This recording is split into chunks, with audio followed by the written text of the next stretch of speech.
Di kehidupan sehari-hari juga dulu tuh kerjanya tantrum gitu ya. Saya nggak ngerti kenapa kok anak nangis melulu gitu ya. Karena kan belum bisa mengungkapkan apa yang dia ini ya.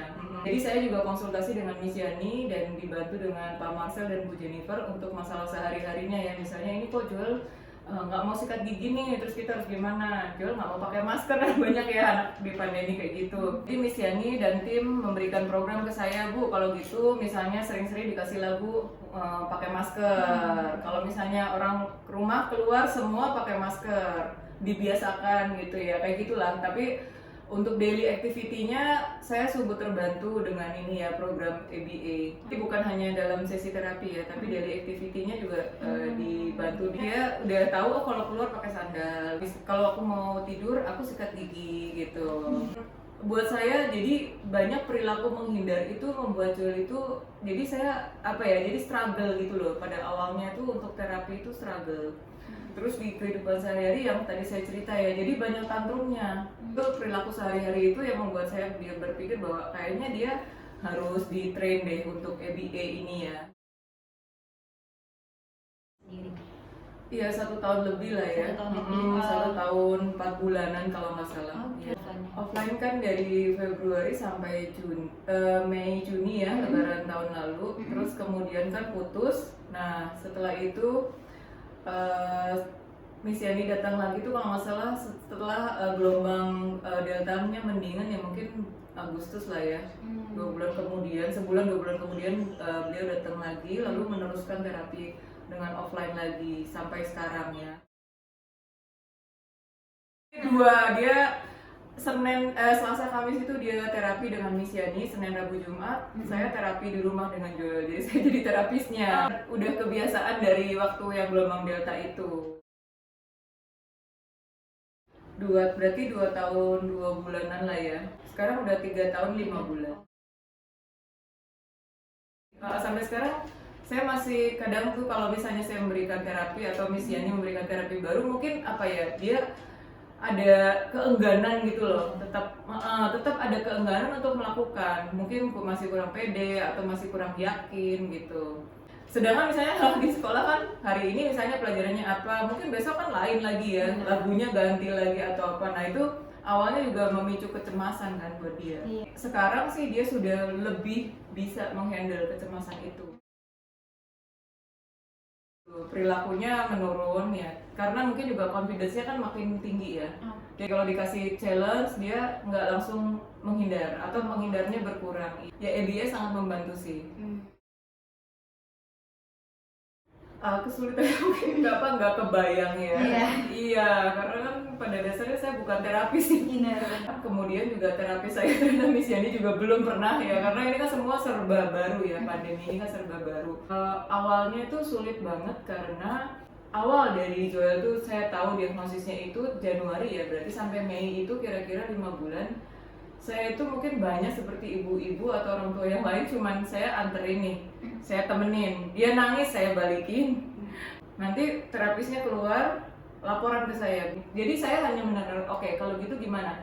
Nanti di rumah dibeginikan ya Bu, jangan lupa nanti home programnya disuruh begini, oke. Terus saya dari situ saya merasa ya sudah, saya sudah melakukan apa yang saya bisa kan. Saya bawa dia ke terapis, saya antar dia, saya dengerin terapis maunya apa, saya kerjakan home programnya atau saya minta tolong pengasuh mengerjakan. Begitu saya menjadi online dan saya menjadi terapis, di situ saya berkaca pertama kali ngelihat Joel, aduh memang bener.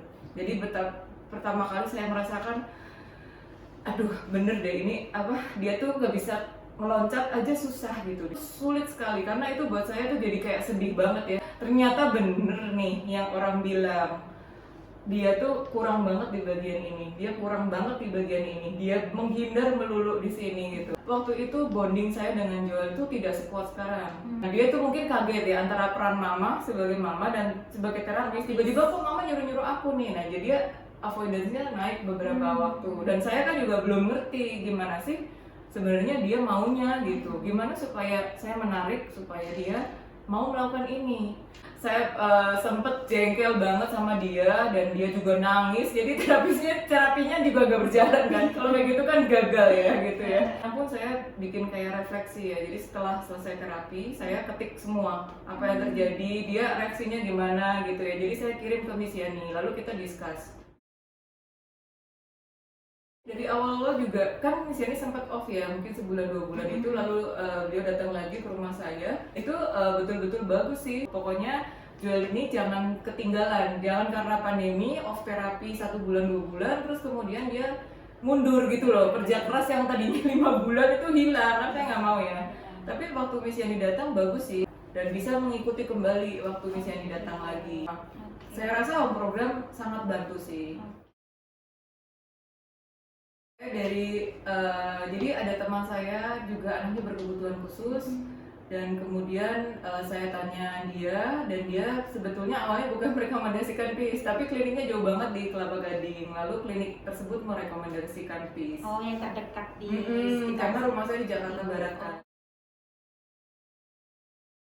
Kalau supervisi menurut saya bagus sih. Miss Yani sangat komunikatif ya dengan saya. Terus menurut saya jadi apa yang saya rasakan dengan Joel, beliau mengerti gitu. Lalu beliau membangun bonding juga dengan Joel. Jadi misalnya, Miss ini kok sama Joel kok begini ini, iya sama saya dulu juga begitu. Jadi dia nyambung itu loh. Karena ada koneksi antara dia dengan Joel. Efektif sih menurut saya kalau misalnya si terapisnya komunikatif ya, terus bisa membangun bonding dengan anak sehingga kita bisa dapat feedback yang sesuai. Kalau konsultasi kita kan online ya, jadi untuk beberapa waktu kemarin saya sediakan mainan ya, alat-alat terapi di rumah, lalu saya sediakan laptop dan kita lihat mereka melihat Joel dari laptop, dari Zoom-nya.